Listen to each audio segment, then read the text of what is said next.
Hey, I'm Warren Sprouse. This is the Bible Forum, October 8, 2017. What do you know about CERN? CERN,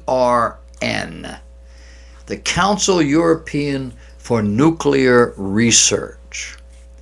Well, it's a French scientific commission that was disbanded in 1956. You say, no. It's going on right now. There in Switzerland and France, it's called the Hadron Collider. Yeah. But the Council European for Nuclear Research went out of business in 1956. And here's a machine buried 575 feet below the surface underneath France and Switzerland. It is the world's largest machine. It consists of two circular tubes that are 17 miles in length. It is reported to have cost over $90 billion with a B dollars, money gathered from more than 100 nations. Others say the dollar amount is much larger.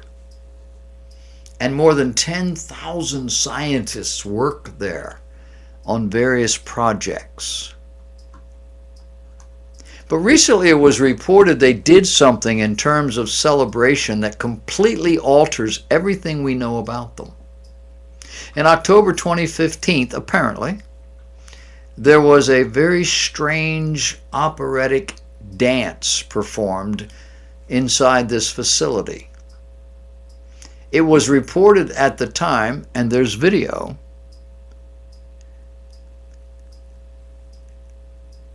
It's not in mainstream media, obviously, but there's a YouTube of it, August 2016, that shows 9 individuals clad in black robes on the pavement in front of the Shiva statue at this facility.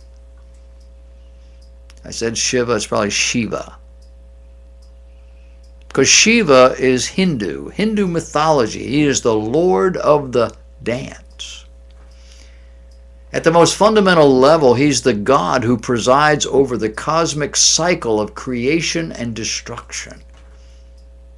And the picture that I provided to you is taken from in front of this CERN complex in Geneva, Switzerland. The statue is casting a shadow on the headquarters building. One wonders if this is artistic decision of the photographer, or is this a deliberate message from those behind this scientific effort? Well, the yoga god known as Lord Shiva is considered the destroyer of the world, following Brahma, creator, and Vishnu, preserver. Shiva is responsible for change, both in the form of death and destruction, and in the positive sense of destroying the ego. He is also responsible for shedding old habits and attachments. At the most fundamental level, Shiva is the God who presides over the cosmic cycle of creation and destruction. The dancing Shiva is enclosed within a circular mandala of flames. The gestures of Shiva's arms and legs describe a circle in space in 3 dimensions. And with your imagination, you need to supply that 4th dimension, which is time. The time cannot be expressed in a static image. What you can see in this image is a cycle, a circle, a whirling dance in which opposing forces are in perfect balance. Shiva's arms, 4 of them, and his legs tell the story of creation and destruction, which has happened not just once, but over and over again, and not just in the world outside, but in the world within, especially within the hearts of Shiva's worshippers. In Shiva's upper left hand, there's a vessel of fire which symbolizes destruction and dissolution. Why? Well, because the worldview of the worshippers of these demons revolves around the idea that a beginning, by necessity, must have an end. That end, logically, coincides with destruction. However, philosophically, nothing is really destroyed except the illusion of individuality. The power of Lord Shiva is in that great purifying power of transformation. So apparently in their view, destruction is a great purifying power. It opens the path to a new creation of the universe, a new opportunity for the beauty and drama of universal illusion to unfold. But the official answer as to why Shiva is given by the officials there at CERN. They say the Shiva statue was a gift from the Indian government, India being one of CERN's observer states along with Russia, Japan, and the US. That's it? Oh, that's the official answer. But that is not it. CERN emphasizes that it is a multicultural institution with scientists from more than 100 countries, presumably of various religious beliefs. Note that they are careful to add that the Shiva statue is not the only artwork on the premises, and that CERN draws attention not to Shiva's reputation as a destroyer, but as a symbol of Shakti, or life force. Are you starting to get the idea? A startling fact regarding this international experiment is that the Hindu god Shiva is also the Celtic god Cernunnos, Cernunnos,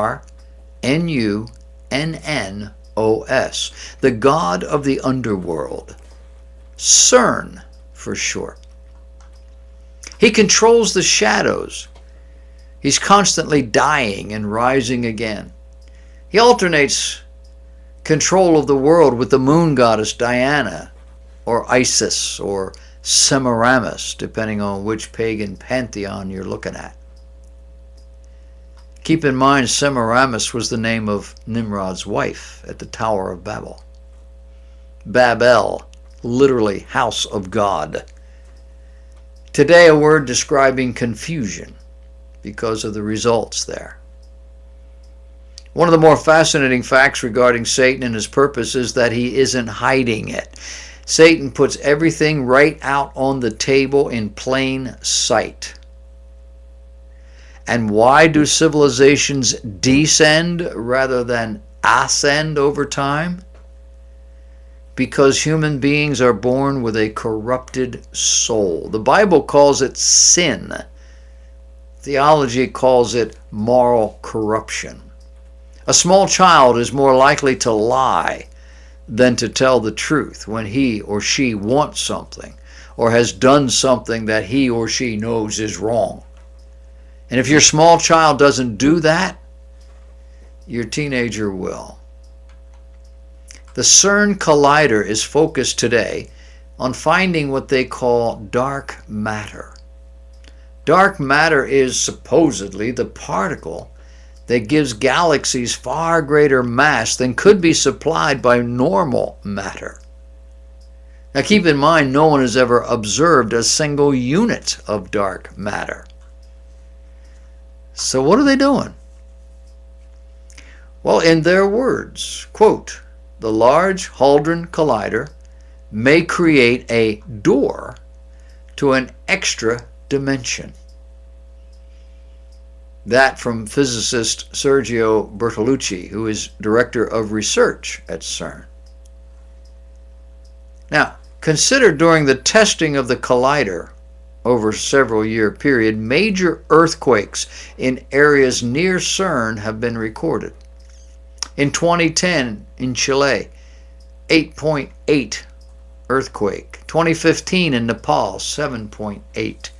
2016 in Italy, 6.6. New Zealand, 2016, 7.8. And a German Airbus crashed in the Alps in 2015 for no explainable reason. And the experts think it lost control due to high magnetic interference with its technology as it passed through or across what they call ley lines, Ley.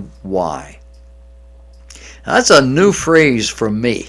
Maybe it is for you too. But ley lines are ancient tracks or pathways crisscrossing Europe and Great Britain. Some are very practical, others are mystical. All of them are ancient and well established enough that the official report featured their existence relative to this Airbus.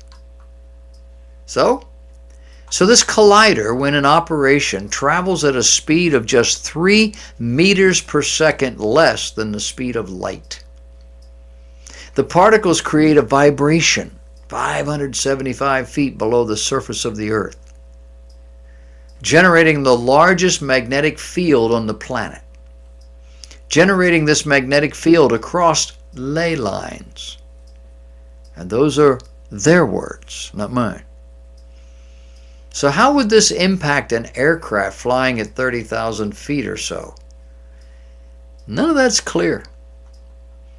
The point, however, is the folks behind CERN Collider are openly willing to link their experiment with ancient mythology, and not just any kind of ancient mythology, but mythology that is dark, meaning demonic. Some have theorized that should they be successful, they would actually destroy the Earth and perhaps the universe. As fantastic as that sounds, keep in mind we're talking about things no one really understands. And the God of this world is also called the Destroyer. The more spiritual in this group of prognosticators imagines the necessity of this sort of destruction. They do that from Satan's point of view in order to recreate the universe in his image. This forms the ultimate rebellion, the ultimate victory. Now, as theories go, that one's pretty far out there. Or is it? These people have openly linked their experiments with demonism. They are openly admitting their efforts could destroy all matter. And yet they continue. Who would do such a thing? This kind of activity borders on insanity. Unless